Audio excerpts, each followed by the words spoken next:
Bachelor বা student লাইফে রান্নাটা হচ্ছে বিরাট একটা প্যারা, আর এই প্যারার কাজটাকে ইজি এবং স্মুথ করার জন্যই আমার আজকের এই রেসিপি। যারা রান্না করতে জানেন না, মোটেও জানেন না, কখনো রান্না করেনও নাই, তাদের জন্য এটা একদম তুড়ি মেরে হয়ে যাবে ওয়ান টু ব্যাপার।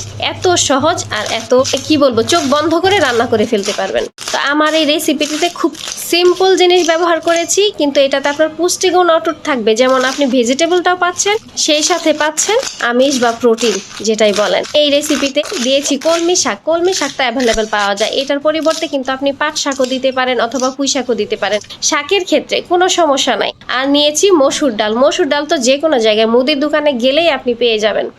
এত ইজি একটা রেসিপি, বলা বাহুল্য, এটা যে কেউ চোখ বন্ধ করে করতে পারবে।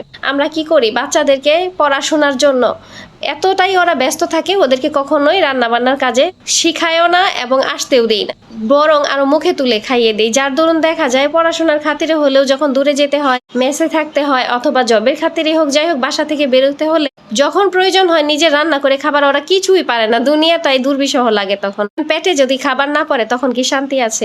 আর কিনা খাবার কয়দিন ভাল লাগে? মায়ের হাতের মজার মজার খাবার খেয়ে যে অভ্যস্ত, সে বাইরে গিয়ে ওই কিনা খাবার খেয়ে কিন্তু তার নানা রকমের রোগ ব্যাধি হয়ে যায়, যার জন্য সমস্যার সৃষ্টি হয়। আর আমরা যদি ছোটখাটো ইজি রেসিপিগুলো জানি বা শিখি, তাহলে কিন্তু এই সমস্যাটাই হবে না। তো যাই হোক, এই স্টুডেন্ট বা ব্যাচেলারদের জন্য আমি এইরকম একটা ইজি রেসিপি নিয়ে আসছি যে এইবার ওরা চোখ বন্ধ করে রান্না করে ফেলতে পারবে।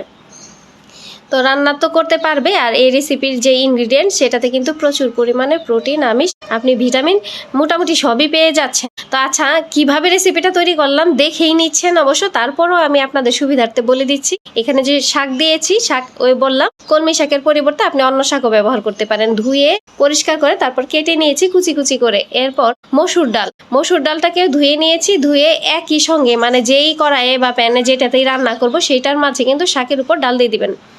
যদি একজনে খান, দুবার খেতে চান, তাহলে হাফ কাপ মসুরের ডাল আর ওই শাকের আটি, যেটা কলমি শাক এক আটি কিনতে পাই, তার অর্ধেক আটি হলে যথেষ্ট। আর এই সাথে 4টা কাঁচামরিচ ফালি করে নিয়েছি, রসুন কুচি, দেশি রসুন হলে, ছোট রসুন হলে অর্ধেকটা দিলেও চলবে অথবা একটা দিলেও চলবে, এতে কোনো সমস্যা নাই। আর যদি বড় কোয়া রসুন হয় তাহলে 3 থেকে 4 কোয়া রসুন দিলে যথেষ্ট।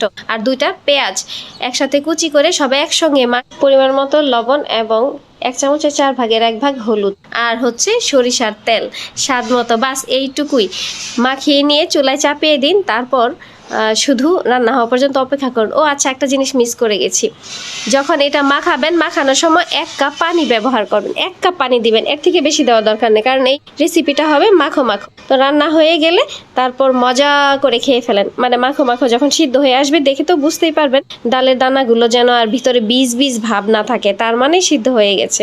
তারপর নামিয়ে গরম গরম ভাতের সাথে সার্ভ করুন। এরপর আর কখনো ভুল হবে কি বলেন?